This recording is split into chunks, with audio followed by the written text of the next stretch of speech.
Welcome back. We're here with Emma Molenaar, continuing our list of questions that we received from you, which we kind of put together. We received in time a bunch of questions and topics that probably the best person to respond to all this is an NLP master trainer and also a top athlete herself and a top coach. So Emma is here helping us. Emma, I'm just going to fire at you the next question, if that's all right. Fire away. Okay, what is the psychology of peak performance in team sports? Boy, that sounds important. Well, so let's kind of like simplify. The clue, funnily enough, the clue is actually in the question, and the key word in that is peak. Mm-hmm. And the peak can be applied to anything, and I'll apply them to specifically two things: peak purpose and peak culture.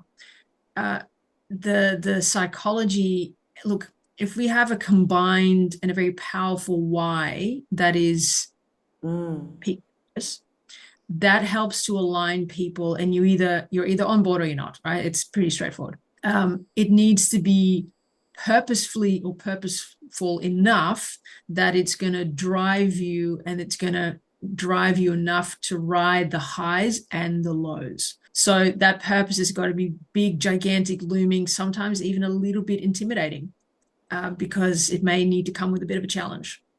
Positive sense, of course. Yes. The other thing is peak culture.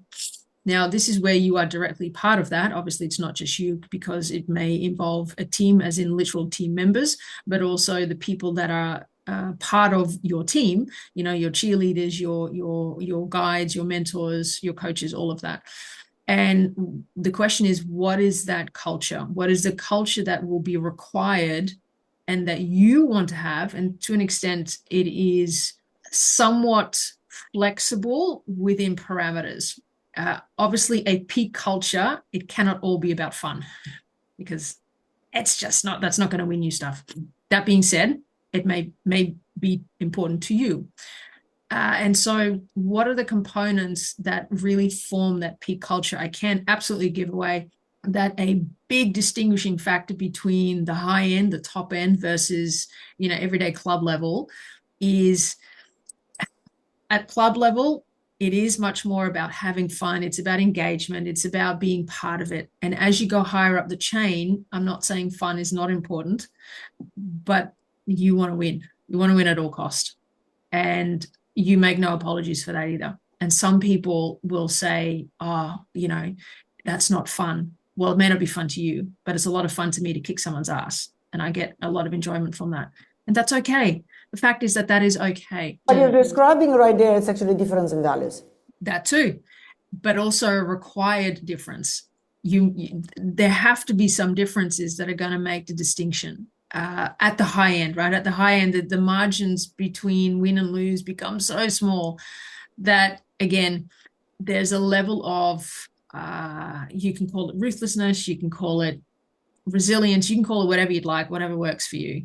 But that has to be in peak form for you at that moment, for your team. And if it's not, chances are, if you have sufficient level of competition, you're just not going to cut it. And that's just a reality. And that is okay. And look, it's not for everyone.